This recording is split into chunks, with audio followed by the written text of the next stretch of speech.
Hola, buenas noches. Como les habíamos prometido, estamos aquí para analizar todo esto de la parlamentaria, pero lo que no teníamos programado es todas las otras cosas que pasaron. Así que estamos con la temática, además de los cambios en el gabinete, en la moneda, todo esto que está relacionado. Pero vamos a partir con la parlamentaria, así que le voy a dar la bienvenida, por supuesto, como siempre, a Adriana Bastías y a Rolando Cárdenas, nuestro panel estable. Y comenzamos con Adriana. ¿Qué piensas tú de todo esto que pasó con la parlamentaria? Bueno, por lo menos ya tenemos claro y definidas las listas, si bien sabemos que de aquí a todavía hay algunos documentos que se pueden, como decían, perder en el camino y bajarse, omitir, pero lo que estamos viendo básicamente es que ni el oficialismo ni la derecha, ¿cierto?, presentan una sola lista, lo que sin duda va a generar que haya competencia en los distintos distritos y no saquen toda la cantidad de diputadas, diputados y senadores que tal vez ellos, digamos, desean tener. Ante esta situación, creo que el oficialismo sale bastante golpeado porque ya actualmente no se cuenta, ¿cierto?, con mayoría ni en el Senado ni en la Cámara. Por lo tanto, probablemente el resultado que vamos a observar va a ser un resultado que no va a dejar contento al oficialismo y que va a probablemente mantener, porque eso es lo que está pasando ahora, es mantener em, la asimetría de poder que actualmente existe, donde tenemos tanto en el Senado como en la Cámara presidentes que son del sector opuesto al presidente. Rolando. Bueno, como decía Adriana, se inscribieron 5 listas. Tenemos 2 listas, 3 listas de la derecha. En el fondo está la lista de Chile Vamos, la lista de Kaiser con los Ujú. social cristianos, y está la lista del Partido de la Gente. Sí. ¿Ya? Son 3 listas que, bueno, sabíamos de hace mucho tiempo que no había ninguna posibilidad que la derecha fuera unida. Existió hasta el miércoles, jueves de la semana pasada la posibilidad de que hubiera una sola lista del oficialismo, pero finalmente no hubo la capacidad de llegar a acuerdo y hoy día hay 2 listas del oficialismo. Eh, Listas bastante completas, ¿ah? No es una lista grande que lleva 180 candidatos y la otra lleva 100. No, son listas bien completas. Como siempre, los partidos buscando figuras ligadas al mundo del espectáculo, la televisión, para tratar de tener quizás ciertas mayores posibilidades, aunque en realidad la experiencia hasta ahora nunca ha sido buena. ¿Ah? La verdad es que no ha favorecido a los que vienen desde la farándula a la política. Y, y claro, y esto trajo consecuencias. Como dice Ariana, aún falta una parte del proceso. Los partidos entregaron sus nombres el día lunes y tienen plazo hasta mañana para entregar todos los antecedentes que solicita el CERVEL. Aún se rumorea, porque en la derecha no hay que olvidar que logró llegar a un acuerdo en el Senado de omitirse en 2 regiones. Entonces ellos tienen un pacto para tratar de, a lo menos, facilitar la elección de sus candidatos al Senado en Aysén y Arica. Ujú. En el caso del oficialismo, algo se rumoreaba después de todo lo que ha pasado en este par de días, de que podría haber la posibilidad de que hubiera quizás alguna merma en las candidaturas de la lista regionalistas humanistas, eh, en función de aumentar la posibilidad de elegibilidad de los candidatos del oficialismo. Pero está por verse. Bueno, pero falta el proceso de aquí al viernes de entregar todos los antecedentes y ahí vamos a ver quiénes son definitivamente los candidatos. Y ya se sabe también que tenemos, no me acuerdo, son como 8 candidatos presidenciales porque logró llegar con firmas Artés, Magne Nicol, Meo, Sí. ya, y los otros candidatos que van elegidos por sus propios partidos. Así que van a ser unas listas un poquito grandes, los votantes van a encontrarse con hartos nombres, mucha gente desconocida probablemente. Va a ser Sábana. Una campaña que va a ser muy corta además. Entonces, los candidatos van a tener que hacer un esfuerzo muy grande, primero porque los conozcan Mm. y después por tratar de transmitir un mensaje, porque la campaña en la práctica es el mes de octubre. O sea, en un par de días más vamos a estar todos preocupados del 18 y ya después del 18 habrá quizás un modo campaña. Claro, sí, como que se Y ha tocado mucho el con calendario. suerte va a destacar a alguien que baile bien o mal cueca. Eso es como el Claro. meme que va a pasar en esa semana, digamos. No, y bueno, y para la segunda vuelta, ¿no? Para la segunda vuelta va a haber también una campaña, ahí se concentra como todo, ¿no?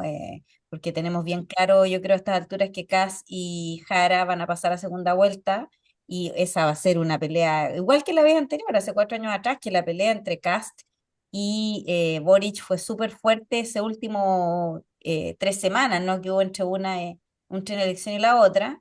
Y yo creo que esta vez no va a ser distinto. Si lo único que yo pienso que el resultado está como bien claro en este momento de que Kast sería el ganador. Ahora, la política hay que jugar los partidos, pero yo creo que la gran diferencia, tal vez no se acuerdan ustedes, que hace 4 años atrás Kast pasó a segunda vuelta y en primer lugar, digamos, y como que se mareó un poco con eso, porque la gente, tú escuchabas y a la gente republicana y ellos juraban que ganaban.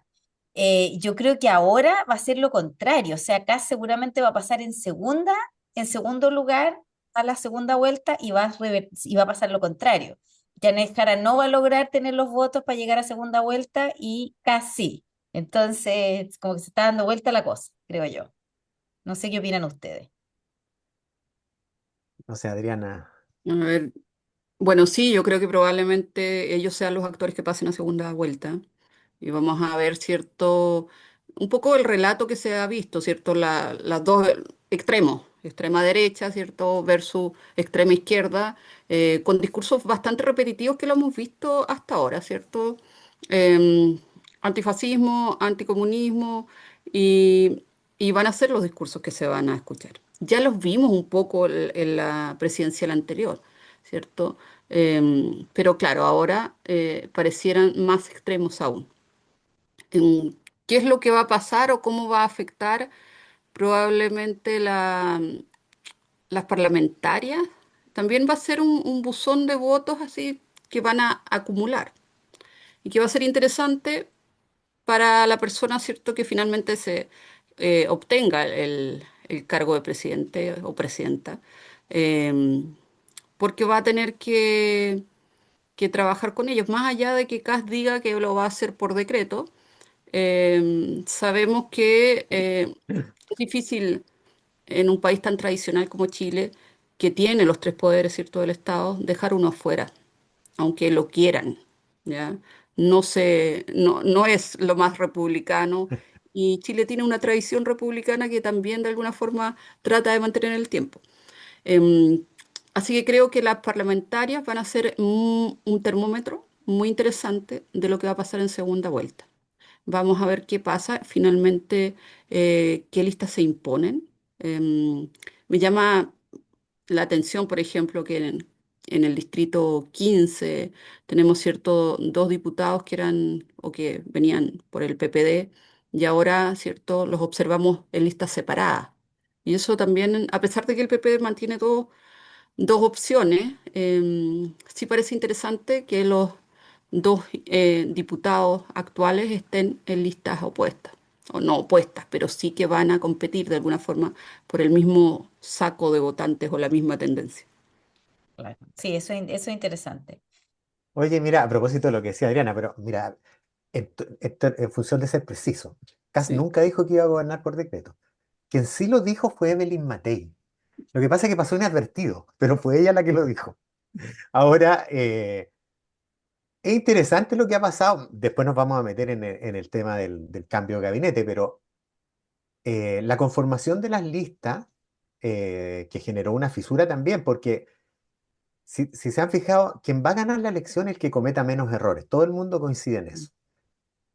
Y nuestros candidatos siguen y siguen cometiendo errores, ¿ya? O sea, las declaraciones de Sutil respecto Eso de que, iba a decir, de que Pinochet no fue un dictador o que no hubo dictadura, Claro. obviamente sacan el foco de Evelyn Matei, vuelven a poner el conflicto en el comando, error no forzado. Janet Jara por doble partida, porque por una parte niega que en su programa haya estado el tema del aborto, y por otra parte también le pegó duro el tema de las listas, no hay que olvidarse de eso, o sea, el tema de las listas del oficialismo que no logran consolidarse es algo que daña el liderazgo del presidente que se jugó en esa opción, aun cuando se la jugó también en los acuerdos para las listas de las constituciones, ambos procesos, tampoco nadie lo escuchó. Y también cuestiona el liderazgo de la propia candidata. Yo creo que estamos viendo esto. Kast ya se había mandado el numerito respecto de quitarle el valor al Congreso, ¿ya? O sea, cada uno de los candidatos, en vez de tratar de cuidarse, yo creo que los errores de esta semana, Kast no estuvo, así que pasó un poquito piola para él esta semana, está más tranquilo. Pero es increíble cómo hay tanto descuido. En realidad, porque se suponía que con la llegada de Sutil y Coloma, la campaña de la Matei se ordenaba, la primera semana dio esa impresión y después Sutil Muy sutil. echa por la borda todo el trabajo. La campaña de la Janet Jara todavía no se ve con claridad. ¿Ah? Yo creo que no tiene un discurso claro, todavía no se ve el norte. Kast ya sabemos, él va a tocar cuatro temas, no le interesa el resto, va a Mm. fortalecer esa idea de un gobierno de emergencia para evitar pronunciarse sobre temas valóricos que lo conflictúan con la sociedad. Entonces él se va a concentrar en eso, ofrecer mucha mano dura para el tema de seguridad, algo de mejoramiento en la economía, y ahí van a estar sus focos, nada más. Y el tema migración, obviamente. Entonces vamos a ver esta confrontación así en estas condiciones, ¿no? Tratando cada candidato de evitar los errores, aun cuando pareciera que dicen querer evitarlo, pero en la práctica, en los hechos, No lo hace. cometen y cometen errores. Claro, pero recuerden, no sé, en Estados Unidos una tradición al menos esto del October Surprise, ¿no? La sorpresa de octubre. Y nosotros la vivimos, no en octubre, pero la vivimos por ahí, fue por agosto, ¿no? Fines de agosto, hace 4 años atrás con Sichel. Que Sichel se Claro. desmoronó completamente por este reportaje del Canal 13. Entonces, no dejemos de lado que podría haber una sorpresa. Ahora, como estos son dos candidatos conocidos, no sé por dónde podría haber la sorpresa, excepto que alguien finalmente logre desentrañar todo lo que hay respecto a los negocios sucios de la familia Cast, porque esto es algo que ha salido en las campañas anteriores, pero no ha habido una profundización a nivel periodístico. O sea, Panama Papers, todos sabemos que eso pasó. Ahora está la cuestión del robo de los cables, que quedó ahí como medio suelto. El tema es que algún periodista le da el palo al gato y se encuentre con la evidencia, lo que dicen aquí, el smoking gun, ¿no? El arma con el humito del crimen, de dónde está el negocio sucio, que hay periodistas que ya lo han dicho, periodistas responsables, ¿ah? De que en la familia Kass hay negocio sucio, pero el tema es encontrar la evidencia de manera que esto salga a nivel periodístico y le haga algún daño a Kass, porque la otra sorpresa podría de Matei, ¿qué vamos a saber si Matei lleva cuántos años en política? Y el caso de Janet Jara sería que ella tuviera alguna yayita que no le conocemos, o sea, puede ser o Kass o Jara, yo digo ahí puede que haya la sorpresa octubre. Sí, además que si, no sé, si París y Omeo tienen un esqueleto en el armario, la verdad es que tampoco les va a afectar mucho en la cantidad de votantes, si no van a pasar a segunda vuelta. No van a Sí, mira, pasar. la última encuesta Ipsos UDP, que salió hoy día, sigue poniendo a Kass en primer lugar, después a Jara, muy distante Matei y ya Parisi con Kaiser muy, muy, muy atrás. Meo y Artés no Sí. marcan. Mm. Es difícil, junto con Maine Nichols, que en un escenario tan polarizado como este, es difícil que para los candidatos pequeños, aun cuando Meo, que seguramente va a ponerle harto color al escenario electoral, acá, con su salida de libreto, como lo que hizo en el foro que hubo en Bio Bio, ¿no es cierto? Donde motejó a Kaiser como el vocero de Kass, el candidato vocero de Kass, lo cual provocó, por cierto, una refriega y entretuvo un poco a la gente que fue a ese seminario. Pero en general tienen poco espacio los candidatos hoy día pequeños en un escenario que se polariza cada vez más entre dos candidaturas muy fuertes. Es difícil, en realidad, que ellos Oye, ¿y puedan sostener un quién espacio. captará el centro de los votantes en Chile? Ay, Esa nenico. es la pelea, esa es la pelea, ganar ese espacio. Porque fíjate que es interesante en eso, ¿ah? Lo que dice Ariana, porque el electorado se ha dividido. Un sector hacia la extrema izquierda, que se define como de izquierda a izquierda, y un grueso sector que se define como de derecha a derecha. O sea, Mayol en la encuesta que hizo, de 1 al 15, 1 extrema izquierda, 15 extrema derecha, los de izquierda tienden a definirse más hacia el 1 y el 2, y la derecha en el 15. Pero hay un grueso de personas que se sitúan en el 8. Pero ese electorado no está, nadie lo representa todavía. No. Y Nicole, ¿qué, claro, qué le puedo- Matei debiera apuntar en esa dirección, tiene las capacidades, tiene las cualidades, pero con los apoyos como los de Sutil no hay forma.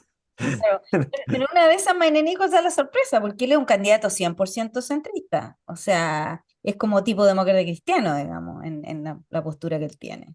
Sí, lo que pasa es que estamos viviendo, mira, la gente vota más por la emoción que por la razón. Y en escenarios emocionales prima el blanco y negro. O sea, están los de allá y los que estamos acá. Entonces son ellos o nosotros. En esos escenarios polarizados, el voto moderado tiende a diluirse, tiende a perder relevancia, ¿cachai? Pierde Ahora fuerza. estaba pensando que, claro, Mike Nichols puede tener alguna nicho.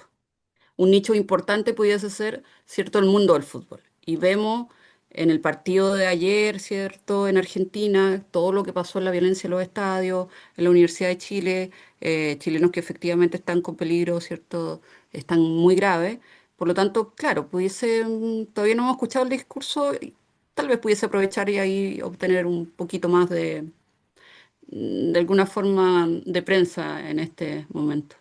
Claro, puede ser, habría que ver, porque siempre hay una sorpresa. Yo por eso les digo, esperemos octubre a ver cuál es la sorpresa de octubre, porque yo creo que algo se viene. En todas las campañas hay alguna sorpresa. Entonces yo creo que, como digo, la vez anterior fue el caso de Sichel, ¿no? Sichel se Sí. desinfló, pero como habló en 2 segundos después del, digamos, de esta. Después de que había dado la gran sorpresa de derrotar a Lavín. O sea, Claro, Sí, correcto, sí. correcto, sí. correcto. Entonces, por eso eso nos da una lección de que un candidato se puede desinflar en 2 segundos. Acá lo que pasó con Hillary Clinton en el 2016 con el tema de los emails fue pero meteórico. O sea, ella iba a derecho a ganar. Entonces, yo creo que hay que tener cuidado ahí de pensar, yo vuelvo a insistir, si acá se le encuentran finalmente el cabo suelto para encontrar la evidencia, yo creo que podría ser un gran escándalo que lo tire, que lo termine de hundir, pero eso va a ser el periodista que encuentre la evidencia.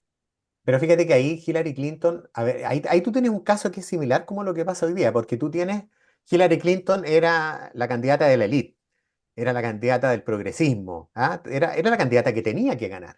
Sí. Pero quien lograba empatizar y dialogar con el sector popular marginado del progreso, ¿ah? Era Trump. Y hoy día Kass ha sabido llegar a ese electorado en Chile. ¿Te fijas? Y él ha logrado, a pesar de que él no es precisamente una persona que pueda decir que yo vengo del pueblo, él es parte de la élite, sin embargo ha logrado penetrar ahí, desde la mirada de la propia élite. O sea, él no niega lo que es, no se ha disfrazado para estar ahí. Sí, Y llega con una respuesta rápida a un problema concreto, claro, eh, Sí. que eso es lo complejo, porque en estos escenarios emocionales la gente busca la respuesta rápida, fácil, quiere claro. solución concreta. Entonces, si yo digo voy a ponerte un carabinero afuera de la casa, es como si eso solucionara el problema de la delincuencia. Pero si fuera por eso, Rolando, Parisi estaría número uno, ¿viste? Entonces yo creo que, porque Parisi te dice lo que tú quieres escuchar, incluso más que Kast.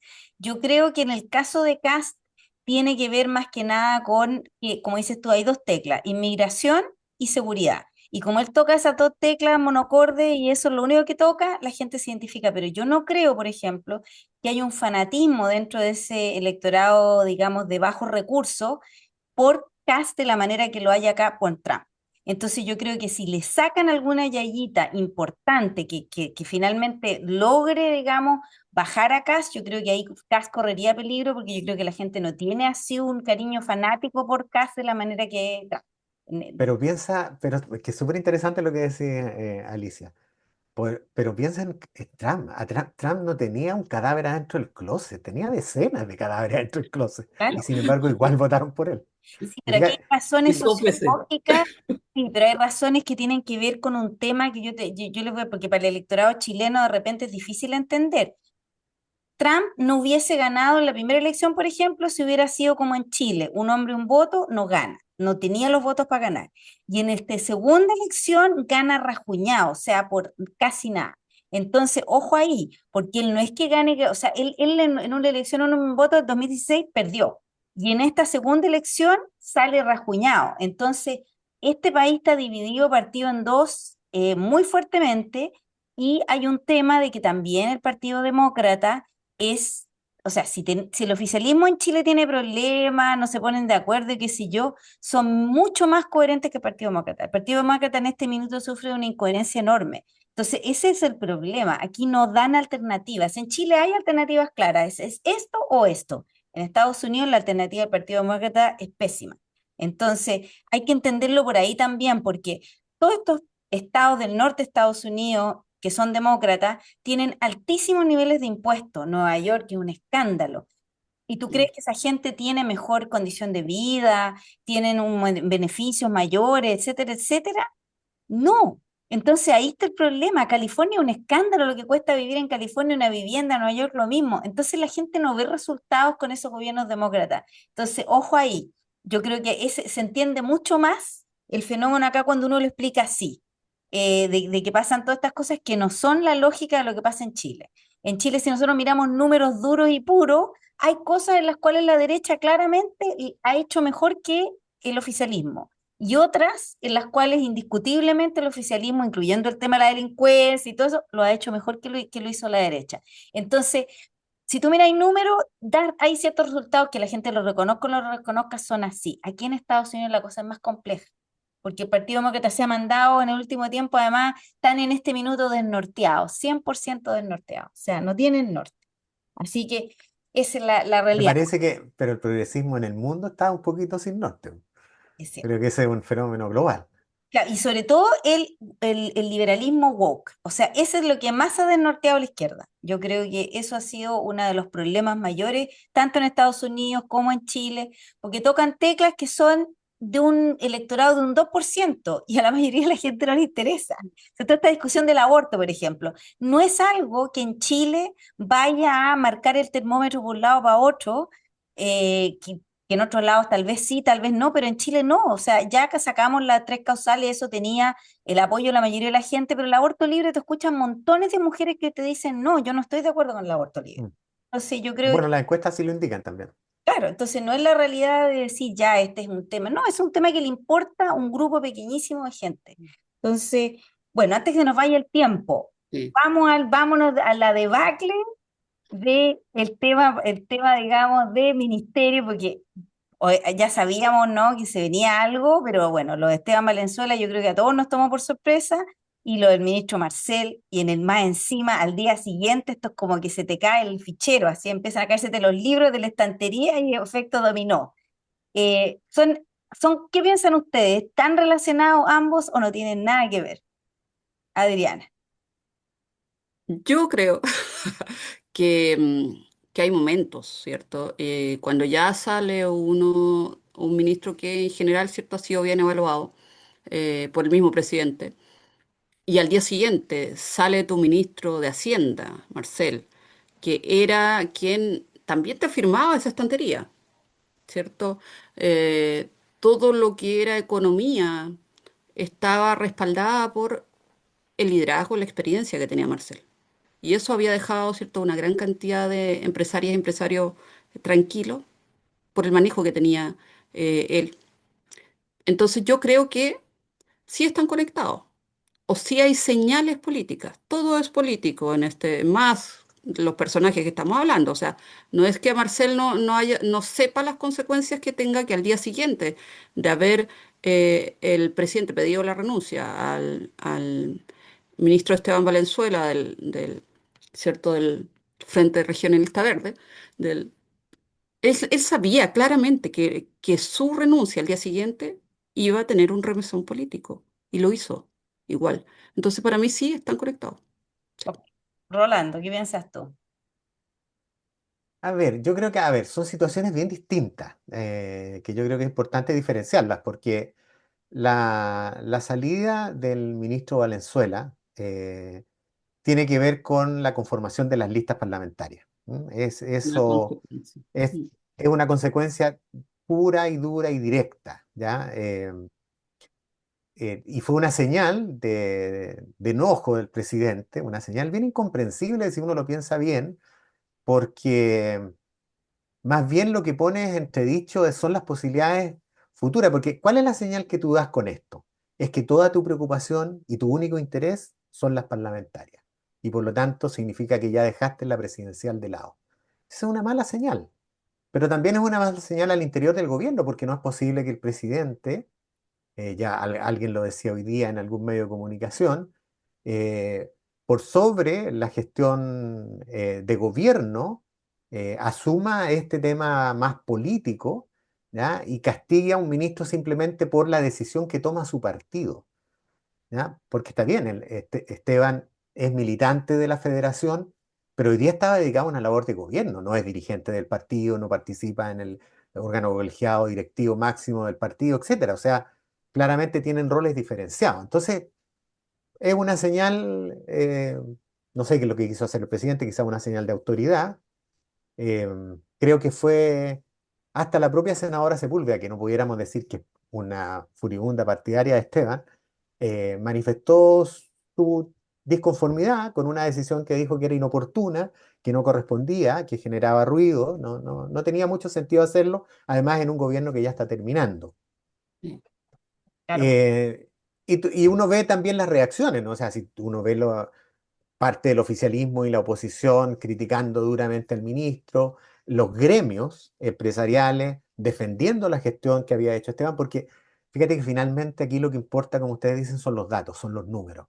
Y los números en este ministerio han sido favorables, han sido números buenos. ¿Ah? Acaban de terminar la mejor temporada agrícola de, no sé, de los últimos no sé cuántos años, ya con resultados muy buenos. Entonces era poco entendible. Ahora, lo de Marcel, la razón que se da formalmente es que es por razones personales, razones familiares. Incluso él dice que ni siquiera va a participar en ninguna campaña, que es lo que quiere hoy día, después de tantos años dedicado al servicio público, una vez que el país está ordenado, donde se logró bajar la inflación, él cumplió muchas metas, ya dice que quiere estar dedicado a su familia. Pero por otra parte también, según los trascendidos, lo que se dice, que uno ¿verdad? nunca puede corroborar, ¿no es cierto? Es que el ministro no habría estado muy conforme con el financiamiento de la educación superior, el proyecto de financiamiento de la educación superior, que de una u otra manera compromete muchos recursos públicos en un momento en que el país no está precisamente con las capacidades financieras eh, muy, muy bollantes, ¿no? Ujú. Entonces, bueno, hay cosas ahí que ver. Ayer lo que se corría en pasillo era que iba a haber un ajuste ministerial muy acotado y que se esperaba que salieran algunas figuras del gabinete a fortalecer la campaña de la candidata oficialista. ¿Ah? Se llegó a rumorear, lo que por lo menos se escuchaba en pasillo, que Camila Vallejo podría haber salido del gabinete para ir incorporarse a la campaña en Jara, lo cual tenía todo el sentido del mundo, cuando gran parte del equipo de ese ministerio está hoy día colaborando con la campaña oficialista. Además que Camila Vallejo, no podemos negar sus capacidades políticas y comunicativas que tiene, o sea, lo ha hecho muy bien, por lo tanto habría sido un tremendo aporte. Eh, Entiendo que Esteban sugirió que él también podría colaborar en el área de descentralización con la campaña de la candidata oficialista, con Jara, y creo que lo haría muy bien además, así que, bueno, hay que ver, ¿ah? Como dice Diana, es compleja la situación por el tonelaje de estos personajes, lo que aportaban a darle mucha solidez al gobierno. Ahora, si te fijas, quienes se incorporan al gabinete formalmente son dos personas que vienen de la campaña de Toá. Claro.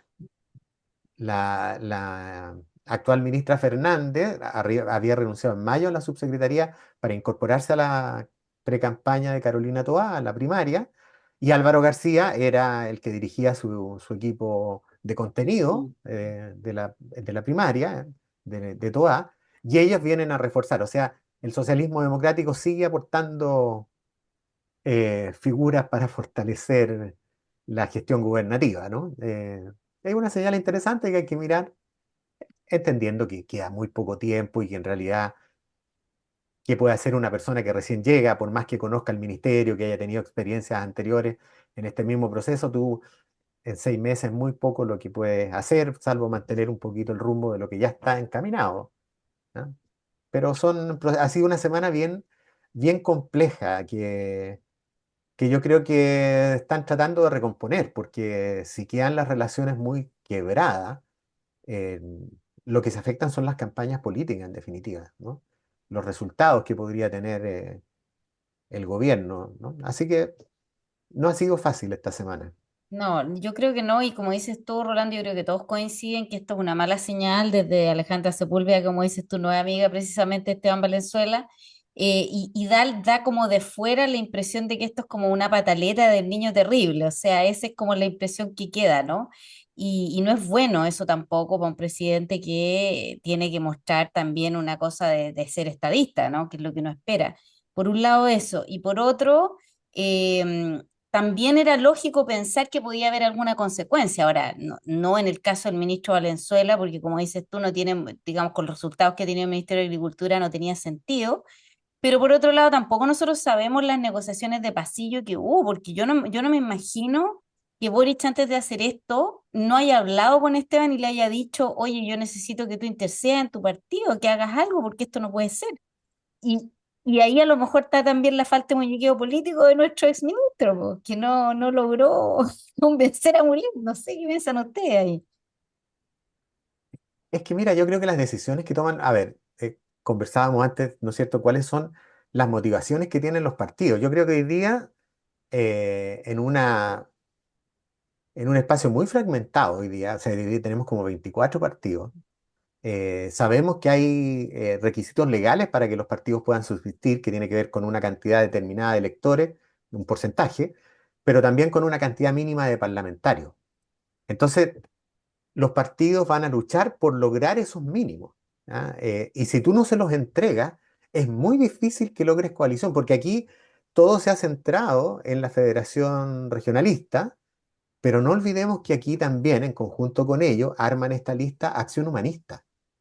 Y Acción Humanista fue el partido que junto con el PC respaldó en las primarias la candidatura de Jara. Jara era candidata de dos partidos, el Partido Comunista y Acción Humanista. Y Tomás Hirsch, no podemos negar, lo mismo que Ana María Gasmuri, que fueron, pero señeros ahí fortaleciendo la campaña de Jara, y también optaron por ir en lista aparte. Y tiene que ver con esta necesidad de supervivencia. Entonces, claro, ayer claro, yo creo que esto también se cortaba ahí porque ayer también lo que se rumoreaba y lo que se decía que podía pasar y lo escribieron los medios de comunicación era que pudiera venir una racia a todos los militantes de la Federación Regionalista, que era en la práctica como decir expulsamos a este partido del gobierno, ¿ya? Pero no creo que se llegue a ese nivel porque sería de verdad muy complejo, sobre todo para la campaña tanto parlamentaria como presidencial. No creo que cometan ese error, pero también se rumoreaba eso. Acuérdense que el The Clinic publicó hoy día de que estaban a la espera de qué pasaba con el subsecretario de Ciencia, qué pasaba con el director nacional de SAC, ¿no es cierto? Que son militantes de la federación y que eventualmente podrían pedirle sus cargos. ¿Es así? Entonces, es una situación que yo creo que tienen que manejar bien, porque de otra manera los costos por darte un gusto ahora, puedes terminar pagando costos muy altos a futuro. Y no solo ¿Mm? eso, Rolando, yo creo que si no llegan digamos, a los quórum o sea, a los votos que necesitan, no logran sacar los parlamentarios que necesitan, como dices tú, para sobrevivir, van a desaparecer, porque ahora no van a tener una coalición que les va a decir no se preocupen. No, entonces no van a tener ningún apoyo de los otros partidos, lógicamente, porque cometieron una deslealtad. Entonces, es un poco sacrificamos digamos, la unidad por nuestra sobrevivencia individual. No sé, yo creo que ahí la política no aporta mucho porque al elector común y corriente todo esto le da exactamente lo mismo. Lo mismo, sí. Ahora ahí yo tengo un matiz contigo, Alicia, porque no hablaría de deslealtad, ¿ah? Porque en definitiva, cuando tú te sientas a negociar, tú tienes intereses que defender. O sea, cada partido defiende sus propios intereses, su propia supervivencia, porque, mira, seamos honestos, ¿qué partido hoy día le sobran votos? O sea, cuando ya no hablamos de partidos que tienen el 10, el 15%, el 20% del electorado. Estamos hablando de partidos que se mueven en el 5%, el 6%, que si logran llegar al 8% ya se sienten gigantes. De eso estamos hablando. Y esos partidos están a punto de extinguirse. ¿Te Claro. fijas? Entonces estamos de verdad en un escenario en que es difícil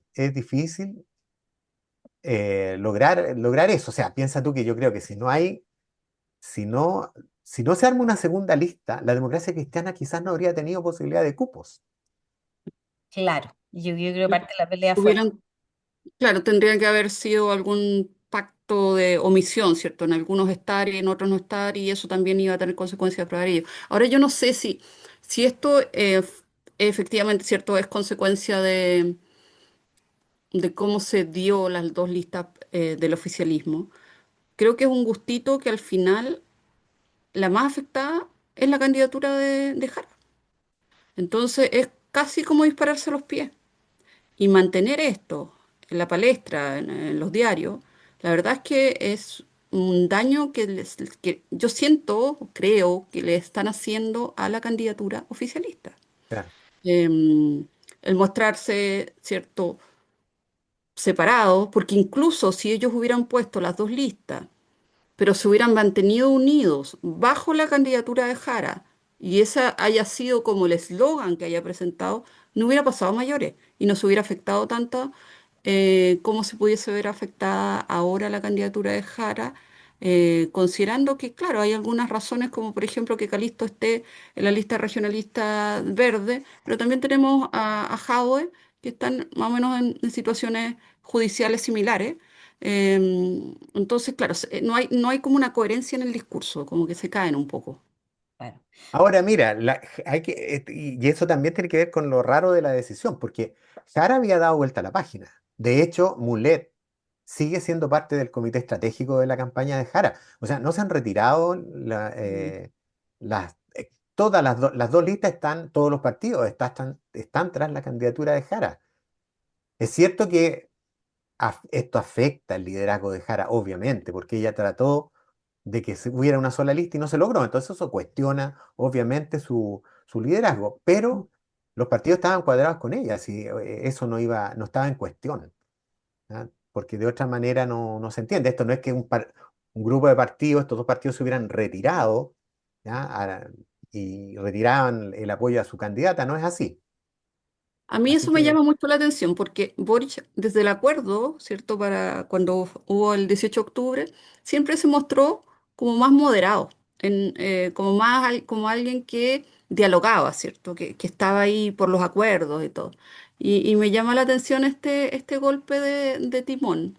Em, me- no me parece tan como, Oye, en una de esas como la paternidad, típico. la Como paternidad. típico, puede ser la paternidad, pero como típico de su, ¿me entiendes? Como el comportamiento que ha tenido a lo largo como de su trayectoria política, me mira, parece lo que algunos Cambios analistas hormonales, cambios abrupto. dicen, hormonales con la paternidad. sí, algunos analistas lo que dicen es que uno de los anhelos de Boric, de dejar como legado, no solo como legado, sino que además como plataforma para su vuelta, porque no, en 4 años más vamos a tener a Boric nuevamente de candidato, Es que es muy disputando joven. obviamente con otros, Sí, sí. posiblemente con Jara y con Bodanovich, eh, era tener una coalición grande, unida, y que esto de una u otra manera rompe ese deseo. Entonces, por lo tanto, fue un poco eso que provocó su molestia. No tanto lo que pasa en este momento, sino la proyección. Sabes que lo que dices Ahora, tú tiene pero todo el la sentido. Alicia decía algo muy cierto, porque aquí lo que estamos es con un problema ideológico. O sea, aquí no hay ideas comunes, ¿sí? La cultura woke es una cosa y la izquierda histórica y tradicional es otra. Y no dialogan mucho. Entonces, en ese sentido, yo creo que la izquierda y el progresismo debiera tener una suerte de congreso ideológico, a volver a la terminología del siglo XX, ¿no es cierto?, donde construyan una mirada de futuro. Una de las tareas de la política es mostrar el mundo de posibilidades, ¿cachai? Entonces, si eso no somos capaces de construirlo y no tenemos una mirada común, no entendemos la sociedad de la misma manera, es muy difícil que podamos tener por decisión de que, no, porque nos queremos nos vamos a juntar. No, tienen que haber cosas mucho más estratégicas. Pero la conversación ha estado súper buena. Lamentablemente nos re que te pasamos del tiempo, pero bueno, esta iba a ser un podcast más largo que teníamos, se nos juntó con el Kino, ¿ah? Teníamos el pozo acumulado de noticias políticas entre lo que pasó en La Moneda, lo que pasó en las parlamentarias. Así que, bueno, vamos a tener que despedirnos por esta edición, pero quedamos, por supuesto, para la próxima semana en que vamos a ver si es tan acontecida como esta, pero de seguro que fuegos artificiales van a ver la próxima semana de algún tipo. Oye, la Alicia, disculpa, antes de despedirnos, Adriana decía algo que vamos a ver la próxima semana. ¿Cuántas carpetas se perdieron en el camino de aquí al viernes?